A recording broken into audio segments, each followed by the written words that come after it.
The death of animals has never been received or treated like the death of a human being. However, we take you to an animal cemetery where pet owners take their animals and accord them decent send-offs. Famous dogs like MUKOMBOZI that rescued a baby dumped in a forest have been laid there. Our reporter Daniel KARIUKI takes us to an organization that collects, treats and cares for stray animals. In an ordinary city, the sight of stray dogs and cats is not foreign.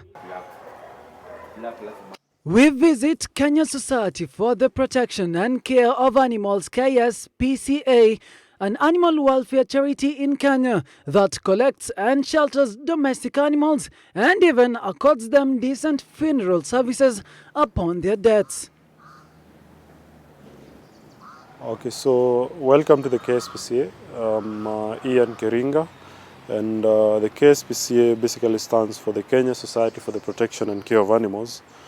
Society designed and with the mandate to look after the welfare of most domestic animals, but we also do some few of other animals in partnership with other agencies. The KSPCA was started in 1910, so it's 110 years old, and it was started by a few people who, while they were moving around, they saw an oxen that was carrying a lot of goods, and the oxen seemed to be in really much distress.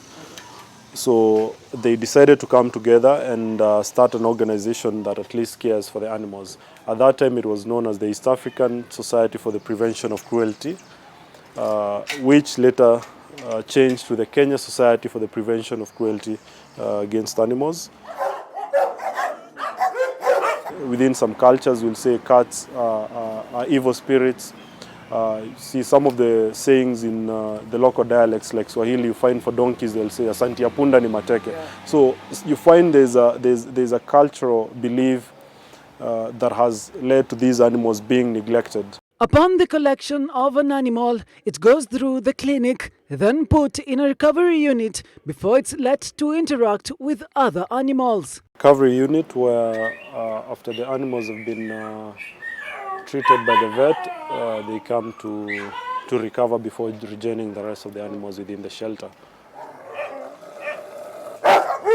We'll pick the dog, treat them. If we feel that the dog is still safe to go back to the same location, we take the dog back.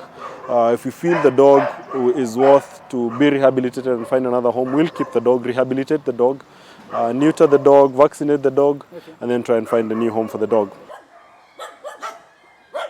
How many dogs do you have here, and how much does it cost to feed all these dogs? On an average, we have around 140 to 160 dogs. That is usually the range which we have, 140 to 160 dogs. And the cost of feeding the dogs is one of our major challenges, because we spend around 200,000 to feed the dogs in a month.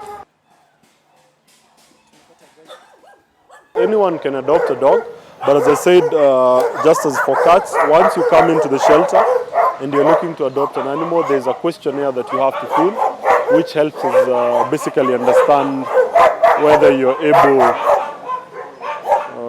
to take care of the dog or cat. So once you fill the questionnaire and you feel that you're able, then we go around and we look at the dogs that are available, and we also help you match a dog depending on where you're taking the dog. For example, if you're taking a big dog, there's no way you're going to take that dog to an apartment. That dog needs a big compound where it's going to be able to move around. So we always try and educate the person also adopting, and try to explain to them why they should adopt a certain dog and maybe not adopt another one. So like, how much is a big dog? Any dog for adoption of the KSPCA is 8,000 shillings. Regardless of the breed, regardless of the size, it's 8,000. And basically the 8,000 is not actually a charge. It's actually a basic donation so that we can be able to take care of them, feed them, vaccinate the dog you're adopting, and also neuter the dog you're adopting. We then walked to the donkey shelter, one of the most mistreated animals. Oh, really? So run a donkey welfare program. Basically we educate the communities on proper care of donkeys. that is on harness making, cart designs, and how to work with the donkeys. The graveyard. The chills will definitely go down your spine. Death will be the first thought that will struck your mind.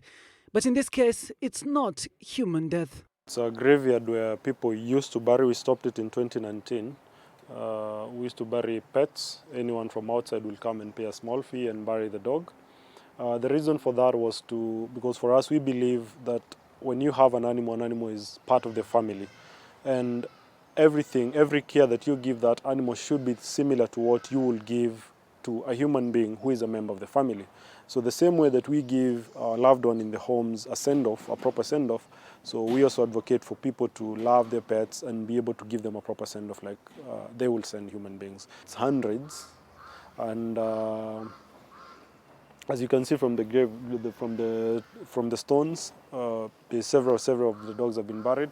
And as I said, it was started because we got requests from people who wanted to bury their pets.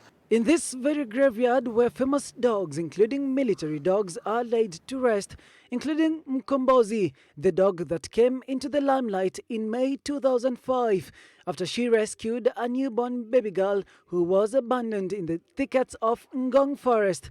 The dog had then been foraging for food for her young ones. It is here at this animal kingdom that our journey comes to an end. Here at this graveyard where the owners chose to give any pet a decent send-off to owners who chose to treat their animals as one of theirs, including the famous MUKOMBOZI, the dog that saved a kid from a forest. Daniel KARIUKI for Switch TV.